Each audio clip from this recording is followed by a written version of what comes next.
မမင်္ဂလာပါခင်ဗျာเนาะကျွန်တော် PM မော်ဒန်ဆိုင်ကနေကျွန်တော်ကြိုဆိုလိုက်ပါတယ်ခင်ဗျာအခုကျွန်တော်လက်မိတ်ဆက်ပေးမဲ့ဘယ်ရည်ရတော့ကျွန်တော်တို့ Honda Click 150 Model 2019လေးဈေးမဲ့ဖြစ်ပါတယ်ခင်ဗျာသူနဲ့သူကျွန်တော်ဘာတွေပါလဲဘာတွေပြင်ဆင်ထားလဲဆိုတာကျွန်တော်တို့ချလိုက်ကြည့်အောင်ခင်ဗျာเนาะရှေ့မီးက LED မီးနဲ့လာပါမယ်ခင်ဗျာအနောက်မီးလည်း LED မီးနဲ့လာပါမယ်เนาะတော့ကတော့စမိုက်ကင်းနဲ့လာပါမယ်ခင်ဗျာနဘေးမှာကျွန်တော်ရေတန့်ဘူးလို့ထည့်လို့ရတဲ့ခွင့်လေးပါပါတယ်เนาะကီလိုက3000ကျော်လောက်ပဲရှိပါသေးတယ်ခင်ဗျာရှေ့ဖောက်က Telescopic ဖြစ်ပါတယ်အနောက်ဖောက်က Unit Swing ဖြစ်ပါတယ်ခင်ဗျာရှေ့ brake က Display ဖြစ်ပါတယ်ခင်ဗျာနောက် brake က Damage ဖြစ်ပါတယ်เนาะဘောက်က18လီတာတိထည့်လို့ရပါတယ်ခင်ဗျလက်စီက 9.5 လီတာလောက်ထည့်လို့ရပါတယ်ခင်ဗျထည့်လို့ရမယ့်စီကကောင်းတင်ကောင်းဟန် EAC ဖြစ်ပါတယ်เนาะဘတ်မှန်ကအလားဘတ်မှန်ထည့်ထားပေးပါတယ်ခင်ဗျအင်ဂျင်တန်လေးချောက်လိုက်နောက်ဟောက်ကြည့်အောင်ခင်ဗျเนาะ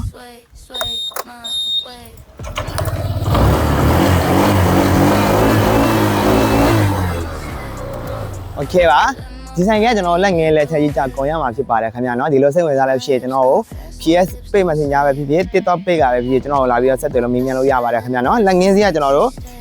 39,900ကျပ်ထင်းနဲ့ကျွန်တော်ရောင်းချပေးမှာဖြစ်ပါတယ်ခင်ဗျာเนาะကျွန်တော်တို့အများဆုံးလာရောက်တဲ့လူပဲကျွန်တော်တို့အများဆုံးရမှာဖြစ်ပါတယ်ခင်ဗျာเนาะကဲဒါဆိုကျွန်တော်ဒီမှာပဲနှုတ်ဆက်လိုက်ရမှာခင်ဗျာအားလုံးရဲ့ကျေးဇူးတင်ပါတယ်ခင်ဗျာ